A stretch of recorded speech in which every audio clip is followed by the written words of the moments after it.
and today I'll be taking a look at the 1992 Action Man S.W.A.T Kit. So let's take a closer look and see what it actually came with. Okay, so this is the 1992 S.W.A.T Kit. It came on carded. It came out with the very first wave of Action Men that were basically just G.I. Joe relabeled as Action Men, but then later got a recarded version which came out with the new Action Man logo for over here.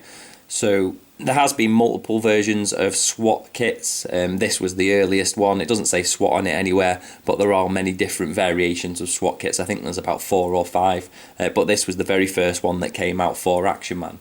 So first off, we will take a look at this gun. This was basically one of the staples of the G.I. Joes. The early 90 G.I. Joes. So you can see here lots of nice moulding in here. On the earlier figures it was very difficult to actually get them to hold these guns without the articulation. They just really struggled to hold it because their arms just didn't bend over enough, but they look fantastic with the later Action Men that came out with the more posability. This one came with the green projectile and the green trigger. My projectile has faded a little bit and the fire mechanism still works really well on this one. It is a bit more of a hollow light plastic rather than being a solid piece, but all in all it's a very nice gun and I do like that one. Okay, let's start off with probably the weakest part of this set. It's probably this hat that we've got here. As you can see here, I've got it one way and it looks like he's got a bobble hat on, which I don't think was the look that Action Man was really going for. Fair dues, over time the elastic might have gone, but it doesn't stay on too well. And then if I turn it over and try it the other way, it's just got like a big thing on. That's basically how it goes on the top of his head, so it's not the best look, but all in all that's probably the worst thing about the whole set. Then if we go on to these goggles that we've got, comes with the orange lenses and the black frames. Obviously the elastic goes around the back. They fit on really well. They are a little bit big, but yeah, it's a nice detail to have. And then we go on to the backpack. If I can just get it off. Here we go. Tied around his wrist.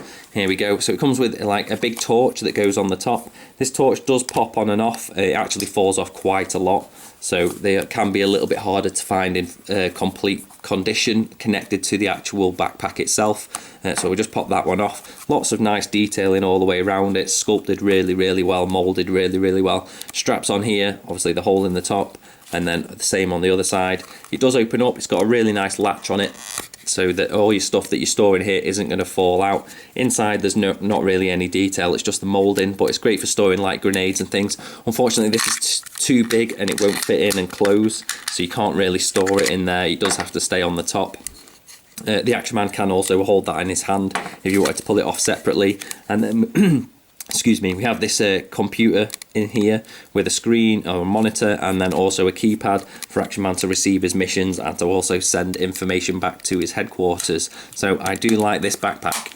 Then if we move on to the uniform itself, the elastic in mine is going a little bit, unfortunately, so it does stay open around his waist, but obviously back in the day that would have been a little bit tighter.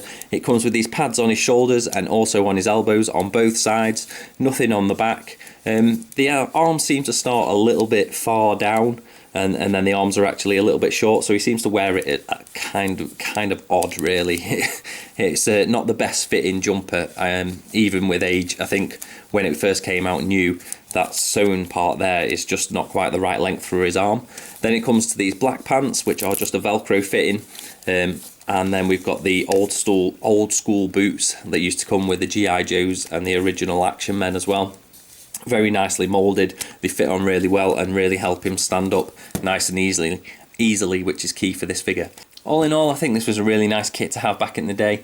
I'm not a fond of the jumper and I'm definitely not a fan of the hat, but the gun and the rest of the accessories that you got with this figure were really nice. So if you can pick them up and put one together yourself, I definitely recommend it.